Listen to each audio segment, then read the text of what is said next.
Alors, pour les typographies, on peut gérer toute une partie de notre site directement, ou même pas que pour le texte, en fait, pas que pour le texte, partout vous aurez utilisé des M et des rem. M et rem, on a déjà vu ce que c'est. Rem, c'est par rapport à l'élément root HTML, au font size de l'élément root, et EMM, c'est par rapport au parent ou à l'élément root si le parent n'a pas de font size défini.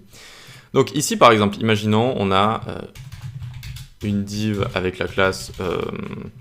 alors on a un main avec voilà, notre contenu ici, ok, ensuite on va avoir un paragraphe, lorem 15, tac, ensuite on va avoir un button validé par exemple, et on peut avoir ça plusieurs fois par exemple, tac, tac, et tac, ok. Donc le but ici c'est pas que ça ressemble, que ce soit joli ou quoi que ce soit, c'est juste qu'on ait du contenu dans une partie, une section, et par exemple ici dans notre main, c'est là où il y a le plus de contenu, ok. Donc, ensuite ici, qu'est-ce qu'on peut faire? On peut faire plusieurs choses. Notre main, eh bien, on peut lui donner une font size définie. Main, on va lui mettre font size 10 pixels, par exemple. Font size 10 pixels. Ok? On voit que ça a réduit ce qu'il y a à l'intérieur. On peut ici, le média, on le met en commentaire de base. Et le H1 qui est à l'intérieur, on peut dire, par exemple, 4 EM, ça fait référence aux parents ici. Ça fait référence aux parents, c'est-à-dire 4 fois 10 pixels. Ok? Et donc, on voit qu'ils font 40 pixels ici. Et on le devine pas, mais voilà, c'est ce qui se passe. Ça fait 4 fois 10 directement. Ensuite, on peut, donc ici déjà, ce qu'on peut faire, c'est faire main H1, c'est mieux de le présenter comme ça, au lieu d'aller cibler tous les H1 du site, on va cibler les H1 qui se trouvent dans main, et puis vous savez qu'il ne faut pas écrire plusieurs H1 d'habitude, mais là c'est juste pour l'exemple. Ensuite, main P ici, eh bien on va leur mettre un font size de 2M, par exemple, de 20 pixels. Hop, tac, ils ont grossi ici, très bien, et les buttons ensuite, main button, qu'est-ce qu'on va leur faire? On va leur mettre un padding de 1M par exemple, voyons voir ce que ça donne, tac. On voit qu'ils ils ont grossi comme ça. Alors j'ai mis une virgule au lieu d'un point virgule. Tac. Et donc vous l'aurez compris en fait à quoi ça sert. M, ça peut servir quand vous avez une section avec beaucoup de texte, beaucoup de contenu, et bien de tout styliser par rapport à une source de vérité. Une source de vérité qui va être le parent ici avec le font size directement. Donc vous allez me dire, ok, très bien, c'est cool, mais à quoi ça peut vraiment servir? Et donc on vient dans les médias ici, tac, on décommande, CTRL-KU, et ce qu'on va pouvoir faire, c'est directement prendre notre main, au lieu de prendre tout ça, et on va pouvoir tout changer d'un coup, en fait, par rapport à ce font size là.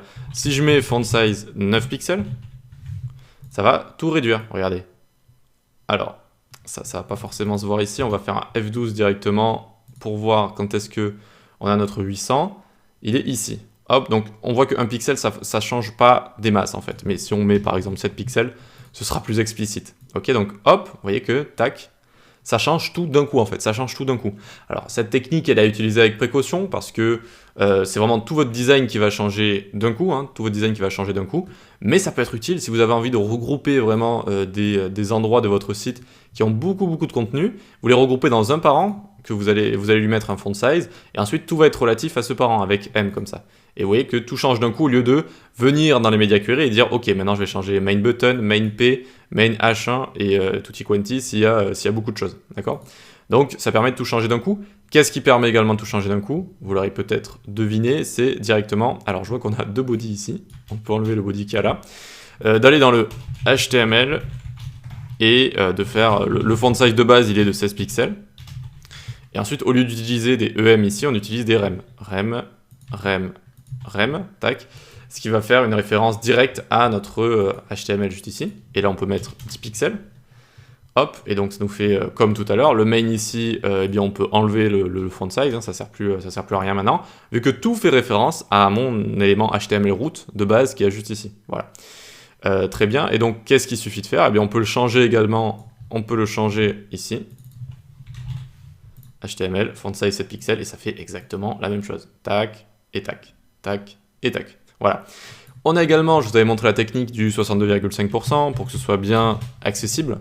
Donc ça fonctionne également, mais ici maintenant on va plus changer en pixels ici, on peut mettre à 50% par exemple, à 50%. Et donc ça va passer, tac, de 62,5% de 16 pixels, qui est la taille dans les navigateurs de base du font size HTML, à 50%. Tac, tac. Hop, et hop ici. Donc 50% de 16, ça fait 8, hein, je vous fais pas les mathématiques ici. Et donc on passe, ici c'est comme s'il y avait écrit font size 8 pixels, font size 8 pixels, voilà. Et on peut encore réduire quand on descend en dessous, etc. etc. Voilà. En général, il n'y a pas qu'un seul média, hein, il y a plusieurs médias. En fait, on va les faire les uns à la suite des autres comme ça, et puis on va passer à 500, et puis on va passer par exemple à 320 pixels, tac, et à chaque fois on va descendre un petit peu plus, peut-être on mettrait 40, 30, etc. Voilà donc des méthodes qui peuvent exister pour s'occuper de la taille d'éléments, donc pas que du texte, hein. Vous avez vu qu'ici on l'a utilisé pour le padding, on peut l'utiliser pour width, height, etc., etc. Voilà. Donc ça peut être assez utile d'utiliser ces unités de mesure, rem et m, pour faire du responsive. Allez, on passe à la suite.